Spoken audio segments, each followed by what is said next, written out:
Hello everyone, welcome back to my channel और मैं हूं निधि। आज हम बात करने वाले हैं ब्रेस्ट फीडिंग से रिलेटेड एक बहुत ही इंपॉर्टेंट टॉपिक पे, जिसमें कि हम जानने की कोशिश करेंगे कि हमारे बेबी को जो हम ब्रेस्ट फीडिंग करा रहे हैं, ब्रेस्ट मिल्क दे रहे हैं, वो उसकी ग्रोथ के लिए और उसके हंगर के लिए सफिशिएंट है कि नहीं। जो भी न्यू मॉम है, फर्स्ट टाइम मॉम है, उनके लिए बहुत ही इंपॉर्टेंट टॉपिक होगा। बहुत ही बड़ा एक कन्फ्यूजिंग क्वेश्चन रहता है हर किसी न्यू मॉम के दिमाग में कि हम फीड तो करा रहे हैं, बच्चा फीड भी कर रहा है, बट क्या जितना हम फीड करा रहे हैं वो सफिशिएंट है या नहीं है। तो उसी के बारे में मैं डिटेल में आज बात करने वाली हूँ, अपनी एक्सपीरियंस भी आप लोगों के साथ में शेयर करूंगी। सो चलिए बिना किसी देरी के वीडियो स्टार्ट करते हैं। जब हमारा बेबी छोटा होता है, मीन्स एकदम न्यूबॉर्न होता है, तो उसकी आदत क्या होती है कि वो हर टाइम, वैसे तो हर 2 घंटे में उसको भूख लगती है और वो फीड करता ही है, लेकिन उसके अलावा जब भी आप उसको ऑफर करेंगे ब्रेस्ट मिल्क या ब्रेस्ट अपनी, तो वो कभी भी डिनाई नहीं करेगा, वो हमेशा एक्सेप्ट कर लेगा। ऐसे में होता क्या है, बच्चा किसी भी कारण से जब रोता है, उसको कोई डिस्कम्फर्ट हो, उसका स्टमक रिलेटेड कुछ प्रॉब्लम हो, या उसको भूख लगी हो, या उसने पी पू कुछ कर दिया हो, किसी भी कंडीशन में जब वो रोता है, अगर एक चीज़ ऐसी है जो उसको शांत करा सकती है, वो होता है ब्रेस्ट फीडिंग। तो आप लोगों को, मतलब हम न्यू मॉम्स को ये चीज़ पता नहीं चल पाती है कि एक्चुअली में बच्चा जो है उसको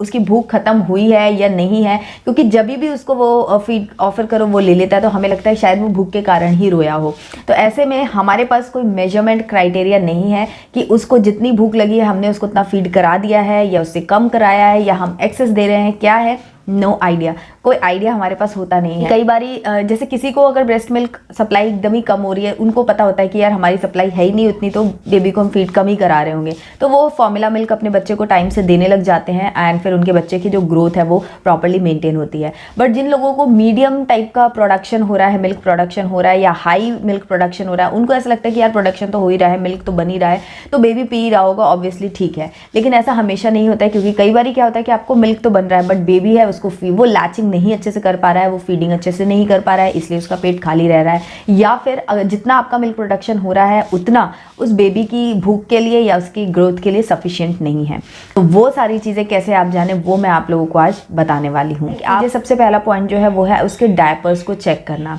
अगर दिन भर में करीब, मतलब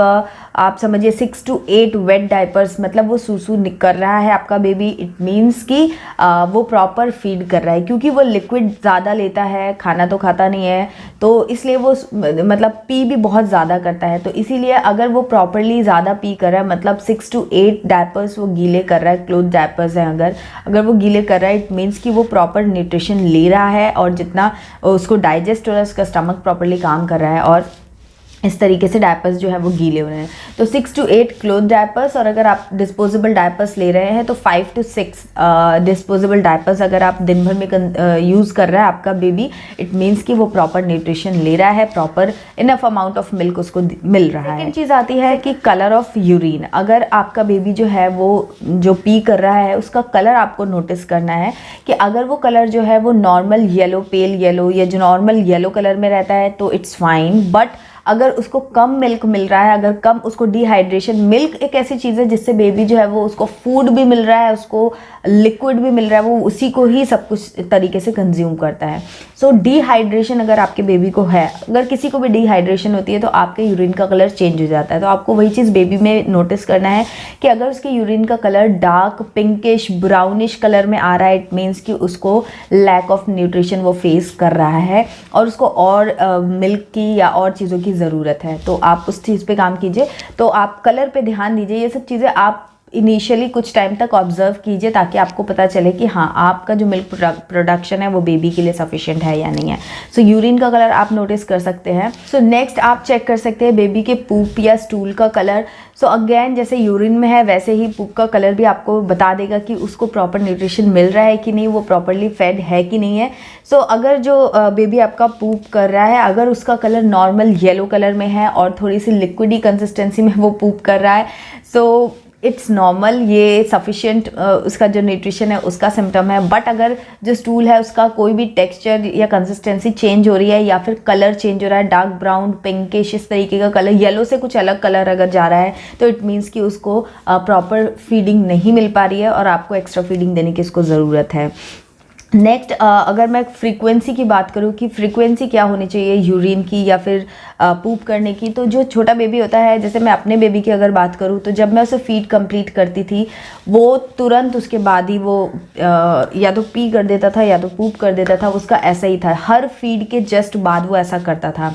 सो ये एक अच्छा सिम्टम होता है कि बेबी को जो भी उसने लिया वो डाइजेस्ट भी कर लिया है और उसका पेट है, स्टमक है, वो फुल हो चुका है। ये एक बहुत बड़ा सिम्टम होता है अगर आपका बेबी ऐसा करता है, बट ये 100% नहीं है। कुछ बेबीज़ ऐसा नहीं करते हैं। और स्टूल की फ्रीक्वेंसी कुछ बेबीज़ में छोटे पर पे भी ऐसा होता है कि वो दिन में 2 बार कर रहे हैं या फिर अलग अलग टाइमिंग से, मतलब जैसे ऐसा फिक्स नहीं होता है उन लोगों का। कभी कभी होता है कि एक दिन छोड़कर एक दिन भी करते हैं, तो ये सब नॉर्मल है, कुछ प्रॉब्लम नहीं है। बट अगर आपका बेबी ऐसा कर रहा है जैसा मेरा बेबी कर रहा था कि हर फीड के बाद वो पी या वो कुछ करता ही था, तो ये एक बहुत ही पॉजिटिव साइन है। तो ये बताता है कि हाँ, उसका स्टमक जो है वो फुल हो चुका है। सो नेक्स्ट चीज़ आती है वेट गेन। सबसे बड़ा, सबसे इम्पॉर्टेंट कहा जाए एक क्राइटेरिया है ये जानने का। तो अगर आपके बेबी का वेट गेन जो है वो प्रॉपरली हो रहा है, आप हर 15 डेज़ पे जब चेकअप के लिए जाते हैं, इनिशियली हर 15 डेज़ पे या 20 डेज़ पे चेकअप के लिए जाना होता है, तो अगर आप तब जाके चेकअप कराते हैं और आपके बेबी का वेट गेन हो रहा है प्रॉपरली,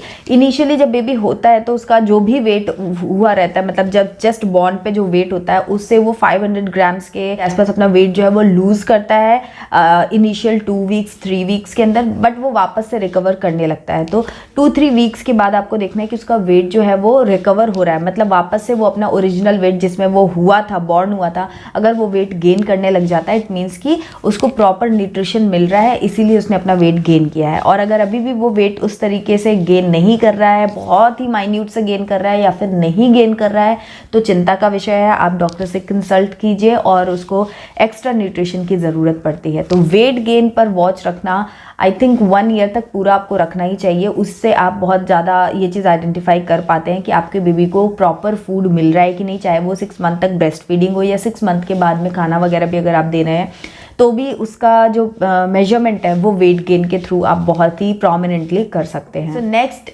सिम्टम जो होता है वो ये कि आपको मिल्क प्रोडक्शन तो हो रहा है, बेबी भी थोड़ा बहुत कुछ फीड कर रहा है, आप दिन भर में उसे हर 2 घंटे में फीड करा भी रहे हैं, बट वो एक्चुअली में प्रॉपर लैचिंग नहीं कर पा रहा है। तो मैं मतलब कई लोगों को मैं देखा कि फीड करा रहे हैं, चाहे वो बॉटल से करा रहे हो या फिर वो ब्रेस्ट फीडिंग करा रहे हैं, बट उसको वो पिला रहे हैं बेबी के मुंह में, अगर डाला हुआ है बॉटल भी, तो साइड से सब लीक होता जा रहा है, लीक होता जा रहा है। तो एग्जैक्टली जितना उसको पीना है वो पी नहीं पा रहा है और हम सोच रहे हैं कि उसने वो उतनी बॉटल तो ख़त्म कर दी। सो प्रॉपर लैचिंग भी बहुत बड़ा एक रीज़न हो सकता है, लैक ऑफ न्यूट्रिशन और ब्रेस्ट मिल्क की कमी का जो रीज़न हो सकता है। सो इस चीज़ पे आपको ध्यान रखना है कि आपने फीड ऑफर किया है, बच्चे ने फीड एक्सेप्ट किया है, बट प्रॉपरली वो लैचिंग कर रहा है कि नहीं। एक साउंड होता है जब हम लोग पानी पीते हैं तो हम स्वेलो करते हैं, एक साउंड हम क्रिएट करते हैं स्वेलोइंग की। तो अगर आपका बेबी जस्ट सक कर रहा है, स्वेलो नहीं कर रहा है, सिर्फ लैच कर रहा है, तो आपको वो साउंड क्लियर कर देगा कि आपका बेबी जो है वो स्वेलोइंग कर रहा है, उसका एक साउंड आता है। अगर वो स्वेलो नहीं कर रहा है, सिर्फ लैचिंग कर रहा है, तो इसका कोई साउंड नहीं आएगा। सो उस पर आपको थोड़ा वॉच रखना है। इनिशियली 3 to 4 वीक्स तक आपको इन सब चीज़ों पर थोड़ा सा वॉच करना है, ऑब्जर्व करना है। उसके बाद चीज़ें अपने आप स्मूथ होने लगती हैं। तो आप इस चीज़ को पर नज़र रखिए कि आपका बच्चा जो है वो लैचिंग तो कर रहा है, साथ में स्वेलोइंग भी कर रहा है। तो उससे ये इंश्योरिटी होती है कि आप जो उसको फीड ऑफर कर रहे हैं वो स्टमक में उसके जा रहा है एग्जैक्टली। सो यस, ये चीज़ पे आपको ध्यान रखना है कि प्रॉपर वो लैच करे। लैच के लिए भी मैंने ब्रेस्ट फीडिंग किस तरीके से प्रॉपरली करानी है उस पर 2-3 वीडियोज़ अलग से बनाए हुए, तो उसको आप ज़रूर चेक कीजिएगा। और प्रॉपर लैचिंग और प्रॉपर फीडिंग प्रोसेस अगर आप फॉलो कर रहे हैं तो वो काफ़ी हेल्प करता है।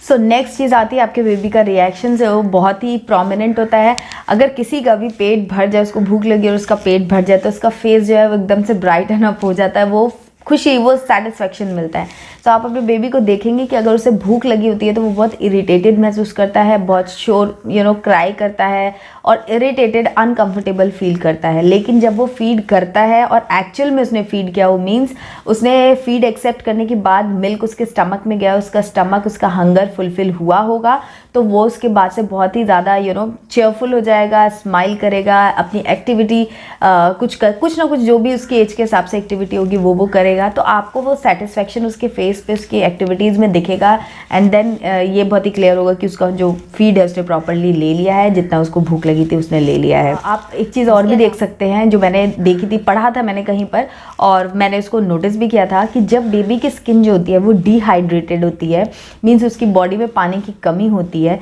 तो अगर आप अपने ऊपर भी करके देखेंगे ना तो आपको ये चीज़ रियलाइज़ होगी। तो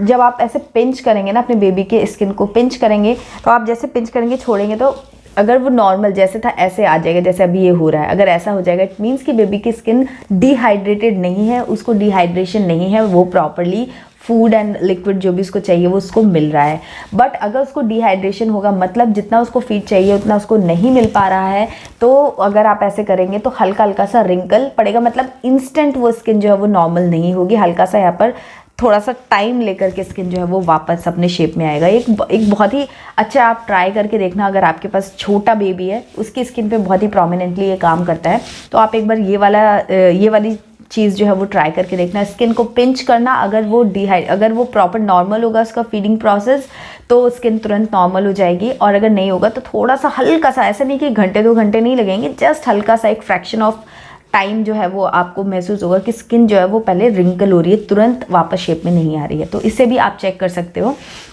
कि उसको प्रॉपर मिल्क कितना मिल रहा है, नहीं मिल रहा है। एक और चीज़ है वो आप अपनी ब्रेस्ट से फील कर सकते हो। अगर आप जैसे ब्रेस्ट फीडिंग आप बेबी को करा रहे हो और आपके बेबी ने अच्छे से फीड किया है, मिल्क उसके स्टमक में गया है ऑब्वियसली, तो आपको आपका जो ब्रेस्ट पेन एक होता है, एनगॉर्जमेंट जो होता है आपके ब्रेस्ट में, वो आपको रिलैक्स महसूस होगा। ये पर्सनल एक्सपीरियंस से मैं आपको बता रही हूँ, क्योंकि मुझे बहुत ज़्यादा एनगॉर्जमेंट की प्रॉब्लम होती थी। तो जब उसको मैं बेबी को अपने फीड कराती थी तो जस्ट जैसे ही प्रोसेस स्टार्ट हुई, उसने फीड करना स्टार्ट किया, तो मेरा पेन जो है वो काफ़ी कम होने लगता था और मुझे बहुत रिलैक्स महसूस होता था। तो ये एक बहुत बड़ा सिम्टम ये बताने का है कि आपके जो मिल्क है वो रिलीज़ हुआ है और वो बेबी के स्टमक में गया है, बाहर नहीं गया तो ऑब्वियसली उसके स्टमक में गया है। तो ये भी एक बहुत बड़ा सिम्टम हो सकता है, या एक बहुत बड़ी ऑब्जर्वेशन आपकी हो सकती है, जिससे आपको पता चलेगा कि बेबी प्रॉपरली मिल्क जो है वो ले रहा है। इस चीज़ पे आप ऑब्जर्वेशन ज़रूर रखिएगा। मेरे कुछ फ्रेंड्स लोगों के साथ ऐसा हुआ है कि इनिशियली उन्हें ये चीज़ समझ नहीं आई है कि वो जितना मिल्क बच्चे को ऑफ़र कर रहे हैं वो उसके लिए उतना सफिशिएंट है कि नहीं है। और इनिशियल स्टेज पे 6 to 8 मंथ तक का जब बेबी होता है, अगर उसे प्रॉपर न्यूट्रिशन नहीं मिलता है तो उसका इम्यून सिस्टम जो होता है वो बहुत वीक होता है, और वो ग्रोइंग एज में, मतलब वो उसका बहुत स्ट्रॉन्ग ग्रोइंग पीरियड होता है, तो उस टाइम पर वो बीमार पड़ना और ये सारी चीज़ें होने का बहुत डर बना रहता है। इसलिए आप मतलब फर्स्ट मंथ में ही ये सारी चीज़ें एक्टिवली आप ऑब्जर्व कीजिए, फाइंड आउट कीजिए। लेट होने से पहले, ओवर द टाइम जब वो बीमार पड़ेगा, उसको किसी चीज़ का कमी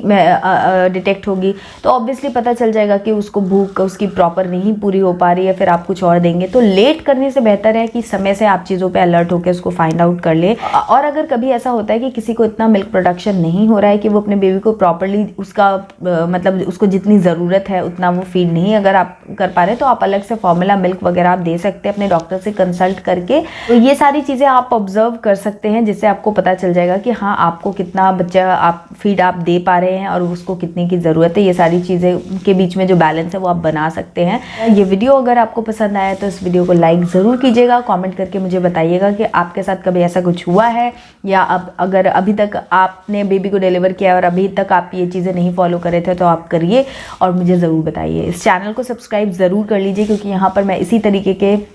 यूज़फुल हेल्पफुल वीडियोस लाती हूँ, pregnancy, parenting and lifestyle related videos लाती हूँ। तो चैनल को सब्सक्राइब कीजिए, इंस्टाग्राम पे मुझे फॉलो कर लीजिए और वेट कीजिए मेरे नेक्स्ट वीडियो का, क्योंकि उसमें भी मैं बहुत इंपॉर्टेंट टॉपिक आज ही शूट कर रही हूँ, तो वो मैं अपलोड करूँगी। तो चलिए मिलती हूँ आपसे एक नई वीडियो में, तब तक के लिए बाय एंड टेक केयर।